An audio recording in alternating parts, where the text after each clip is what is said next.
Ta parole est une lampe à mes pieds, une lumière sur mon sentier. Psaume 119, verset 105. La méditation.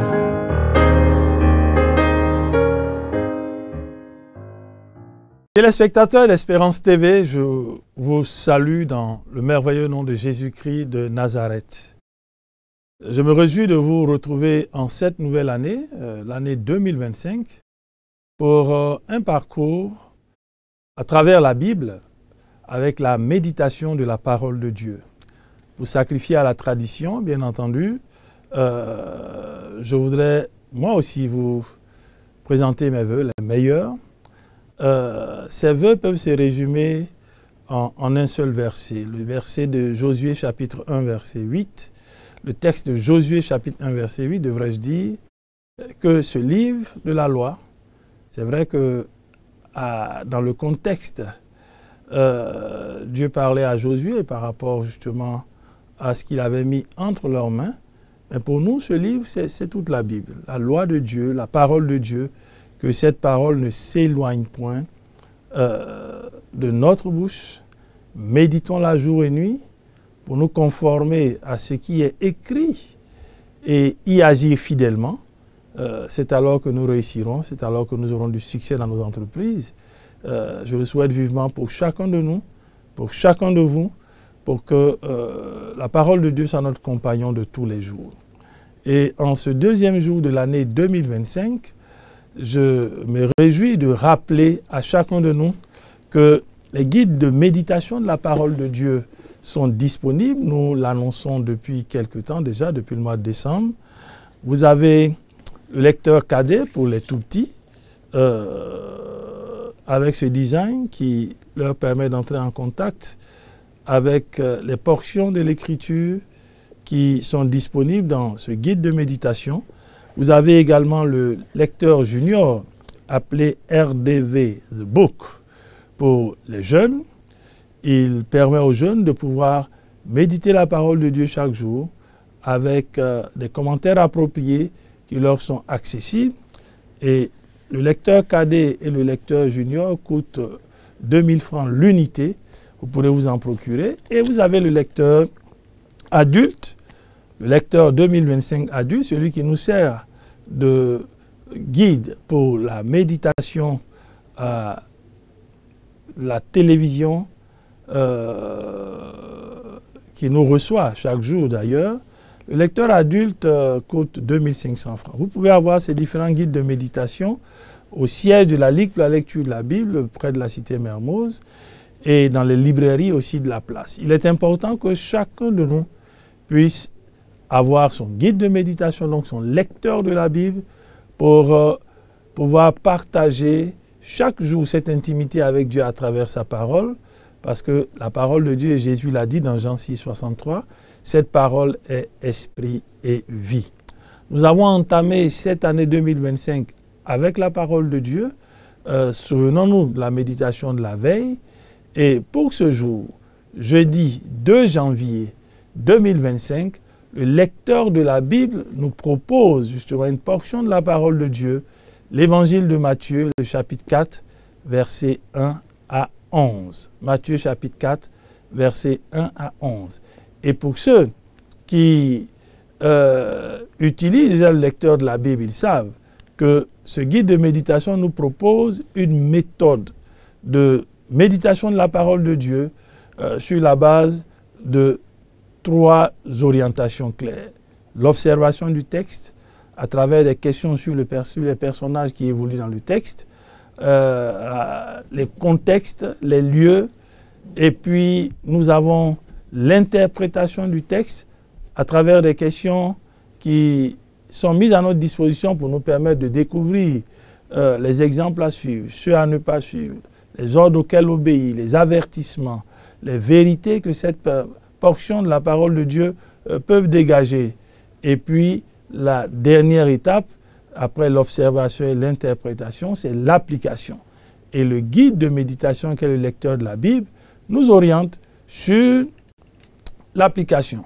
Après avoir médité le texte, des questions comme comme la question B du lecteur de la Bible, pour ma prière, qu'est-ce que j'ai à demander à Dieu?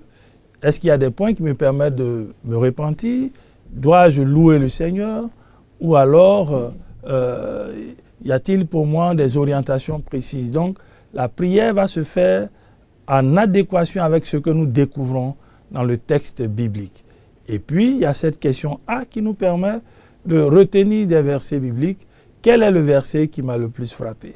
Vous voyez que ce guide de méditation est un moyen pour nous de nous approprier la parole de Dieu. Est un moyen pour nous de découvrir les leçons que Dieu veut que nous tirions de la méditation. C'est un moyen pour nous aussi de mémoriser des versets bibliques. Je voudrais vraiment nous encourager à nous procurer ce guide de méditation et à méditer de façon constante, quotidienne, régulière, la parole de Dieu. C'est une invite à la discipline d'un rendez-vous avec Dieu chaque jour. Et le guide de méditation nous permet, dans notre approche, de venir à Dieu parce que c'est l'auteur, c'est sa parole, pour lui demander de nous donner, de comprendre ce que nous voulons méditer. C'est donc avec cette prière que nous allons commencer pour la méditation de ce jour, jeudi 2 janvier 2025, sur la base du découpage du lecteur de la Bible.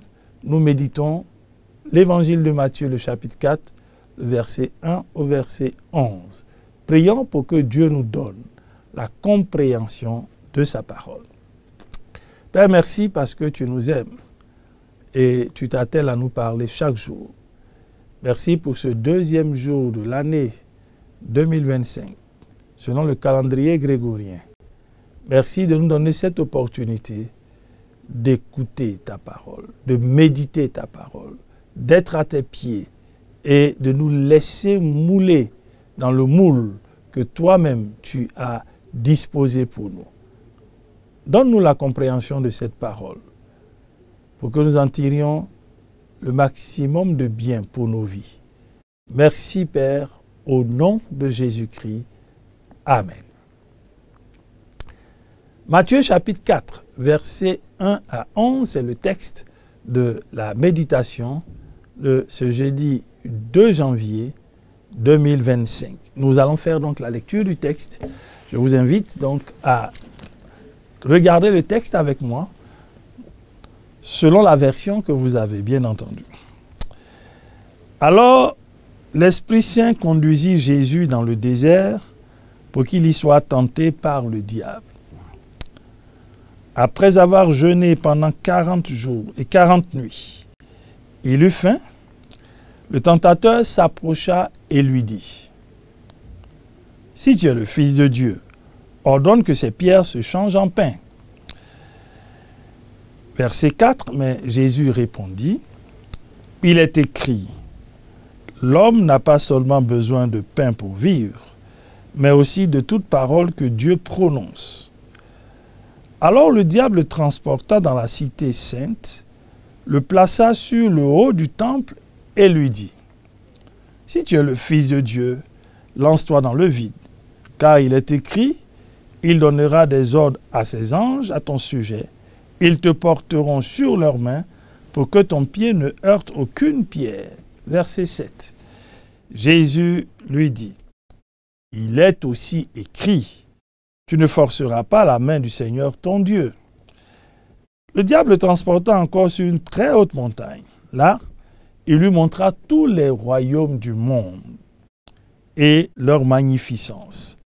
Puis il lui dit, « Tout cela, je te le donnerai si tu te prosternes devant moi pour m'adorer. »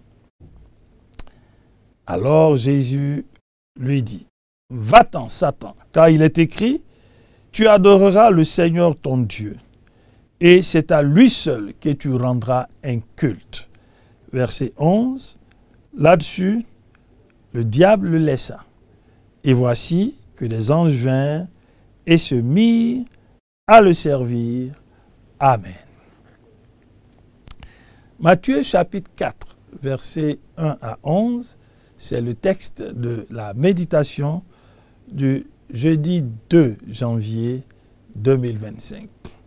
Si nous devions parcourir tout le processus de la méthode de méditation selon le lecteur de la Bible, nous commencerions par voir déjà de qui ou de quoi parlent ces versets. Et nous découvrons que les versets parlent du tentateur, verset 3, le texte. Ensuite, le texte parle aussi de Christ Jésus. On aurait dit de quoi parle le texte, par exemple. Le texte parle de la tentation de Jésus dans le désert. Le texte parle du jeûne qu'il a observé. On aurait regardé s'il y a un exemple à suivre ou à ne pas suivre. Et quand on regarde ce que Jésus fait dans ce dialogue avec le tentateur, on se rend compte qu'il se réfère toujours à la Bible pour répondre aux préoccupations, sinon aux questions et aux orientations du diable. C'est donc un exemple que de suivre la parole de Dieu. Il faut la méditer. Y a-t-il un ordre auquel obéir? Jésus rappelle à Satan qu'il doit s'en aller. Va-t'en, Satan. Ça, c'est important. Même s'il n'est pas aussi remarquable, mais c'est déjà important. Y a-t-il une promesse que le texte nous fait?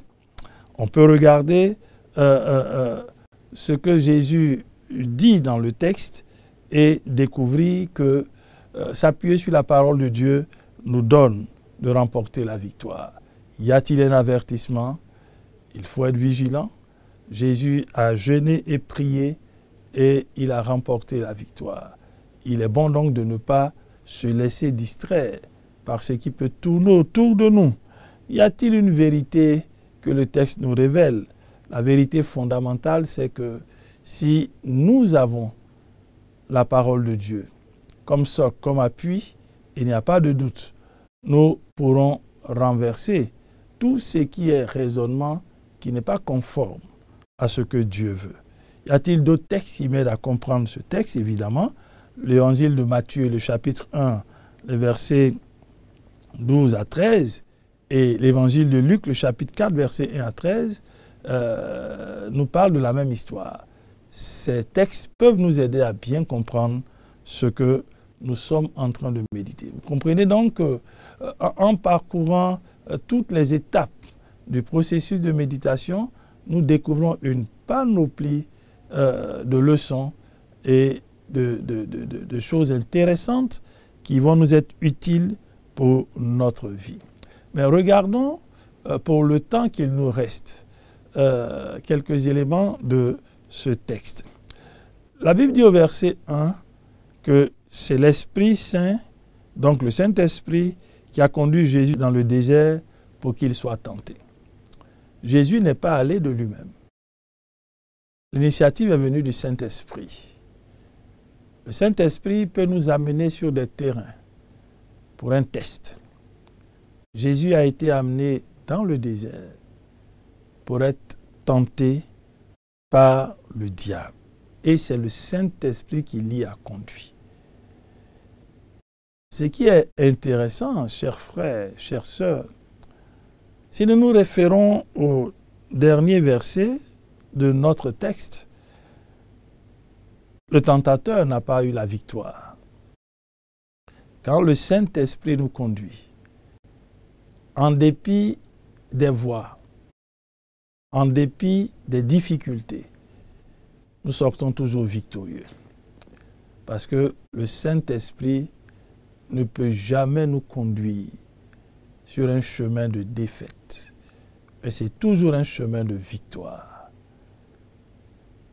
La deuxième chose qu'on peut noter, chers téléspectateurs, pour cette méditation, qui nous donne vraiment, comme le thème le dit, maintenant le cap, de maintenir le cap.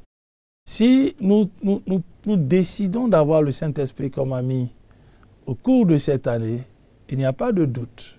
Au terme de l'année, nous réaliserons que nous avons glané et glané des lauriers parce que le Saint-Esprit nous conduira de victoire en victoire. Aspirons à être l'ami du Saint-Esprit. Après avoir jeûné pendant 40 jours et 40 nuits, Jésus eut faim. Jésus a ressenti des désirs que nous ressentons aussi. Il eut faim. Jésus a jeûné 40 jours et 40 nuits et il eut faim. Chers frères, chères sœurs, nous sommes dans cette chair corruptible qui a des désirs et nous devons en tenir compte pour que l'expression de ces désirs ne soit pas le moyen pour nous de dévier, d'emprunter des voies qui ne sont pas celles de Dieu. Jésus eut faim et le tentateur est entré en action. Ne perdons pas de vue que les désirs de notre chair peuvent nous amener à sortir de la voie que Dieu a tracée pour nous. Mais là, le tentateur s'appuie sur la parole. Ça veut dire qu'il sait des choses. Et ces choses-là peuvent être subtilement utilisées pour nuire à notre vie. Si tu es fils de Dieu, dit-il, ordonne que ces pierres se changent en pain. L'approche de l'ennemi est très subtile. Personne ne peut contester que Jésus est fils de Dieu. Il ne conteste même pas le fait que Jésus soit fils de Dieu. Mais il veut l'entraîner sur une voie qui n'est pas la sienne. Si tu es fils de Dieu, ordonne à ces pierres. Jésus n'a jamais dit que résoudre le problème de la faim pour lui était lié à une action qui viendrait de l'ennemi. Non. Jésus est resté dans la dynamique de ce que le Père a voulu de lui. Ce n'est pas le diable qui l'a amené pour jeûner et prier. Chers frères, chères sœurs, conformons-nous à la parole de Dieu. Jésus rappelle que la vie sur cette terre n'est pas liée essentiellement à la nourriture physique, mais elle est aussi et surtout liée à la nourriture spirituelle. L'homme ne vivra pas seulement de pain. La nourriture physique comptera, mais de toute parole qui sort de la bouche de Dieu, la nourriture spirituelle doit prévaloir. Chers frères, chères sœurs, quel est l'équilibre dans ta vie? Aspires-tu ou alors pratiques-tu ce que Jésus dit? Les choses spirituelles ont-elles pris le pas sur les choses physiques, charnelles? Ou est-ce le contraire? En tant qu'enfant de Dieu, né de Dieu par le Saint-Esprit, c'est les choses de l'esprit, les choses spirituelles qui doivent prendre le pas sur les choses charnelles. Les choses charnelles ne sont pas à négliger, mais elles ne devraient pas être au premier plan. Qu'en est-il de toi? En cette nouvelle année, ma prière, c'est que tu t'affectionnes plus des choses d'en haut. Et tu gagneras certainement. Parce que c'est celui qui règne, le Dieu vivant et vrai, qui siège, qui est dans les cieux, qui impose son règne sur la terre. Affectionnons-nous des choses d'en haut. Le même processus est utilisé par l'ennemi et Jésus, lui aussi, répond par la parole et l'ennemi en est dérouté. Quand on regarde ces échanges entre le tentateur et notre Seigneur Jésus-Christ, on voit clairement qu'il a axé son action, le tentateur, sur 3 niveaux. Le premier, c'est le désir lié à la chair. Le deuxième, c'est le désir de paraître, l'orgueil que Jean appelle l'orgueil de la vie. Et le troisième, c'est ce qui frappe aux yeux. Le tentateur lui dit, regarde, tous ces royaumes m'ont été donnés. Et on découvre ici que le premier Adam dans le jardin d'Éden a été tenté sur ces 3 niveaux. La femme vit que le fruit était agréable à manger. Et le diable leur a dit que si vous mangez de ce fruit, votre intelligence va s'ouvrir, vous serez illuminé. Donc il y a eu encore ces 3 niveaux. Le désir de la chair, l'orgueil de la vie, et puis le désir de satisfaire nos yeux, la convoitise des yeux. L'apôtre Jean rappelle que quand il décrit le monde dans 1 Jean, il parle du monde sur ces 3 aspects. Le désir de la chair, la convoitise des yeux, l'orgueil de la vie. Le premier Adam a été tenté sur ces 3 domaines. Il a échoué. Le deuxième Adam, Christ Jésus, dans le texte que nous lisons, a été tenté sur ces 3 niveaux et l'a vaincu, le diable. Qu'en est-il de toi?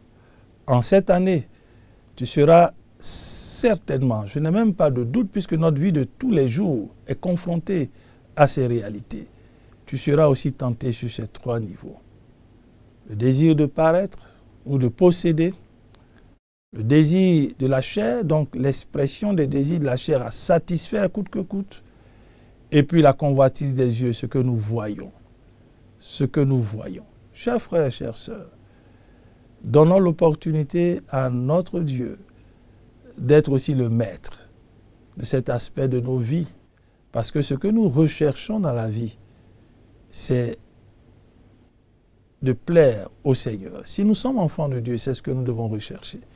Mais ce monde qui va à sa perte va nous présenter toujours des éléments sur ces 3 niveaux. Retenons-les bien pour que nous puissions nous appuyer sur ce que Jésus a fait pour vaincre. Il a jeûné, il a prié, il s'est appuyé sur la parole de Dieu. À Gethsémani, Jésus dira à ses disciples, « Veillez et priez pour ne point tomber en tentation. » Chers frères et chères sœurs, en ces début d'année, ma prière, c'est que tu te mets dans les dispositions de celui qui veille, de celui qui prie.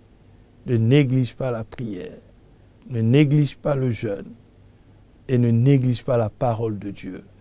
Ce seront ces éléments qui vont te donner d'être victorieux. Et le Saint-Esprit qui sera ton ami, je le souhaite vivement, je prie pour qu'il en soit ainsi, te conduira de victoire en victoire. Qu'allons-nous retenir pour notre prière? Demandons au Seigneur de nous donner d'être attentifs au Saint-Esprit, d'avoir pour ami le Saint-Esprit pour cette année qui a commencé. Demandons au Seigneur de nous donner de veiller et de prier, qu'il nous donne cette force. Demandons-lui de nous donner d'aimer sa parole, de connaître sa parole. Nous serons armés pour franchir les étapes des jours qui sont au-devant de nous. 364 jours, puisque nous sommes au 2 janvier. Si nous nous armons de ces éléments, il n'y a pas de doute. Nous irons de victoire en victoire. Prions. Seigneur, merci pour ta parole qui est la vérité. Tu as été tenté et nous aussi, nous le serons. Tu nous as donné les clés pour réussir. Donne-nous de nous y atteler dans la prière, le jeûne, la méditation de ta parole. Donne-nous d'être amis du Saint-Esprit afin que ce ne soit pas des raisonnements qui soient notre quotidien, mais que ce soit ta parole. Merci de nous armer, merci de nous équiper et merci de nous donner d'être des victorieux à tout point de vue, à tous les niveaux, au nom de Jésus-Christ. Amen. Merci, chers téléspectateurs, pour votre présence, votre écoute. Nous nous retrouverons très bientôt. Shalom. Ta parole est une lampe à mes pieds, une lumière sur mon sentier. Psaume 119, verset 105. La méditation.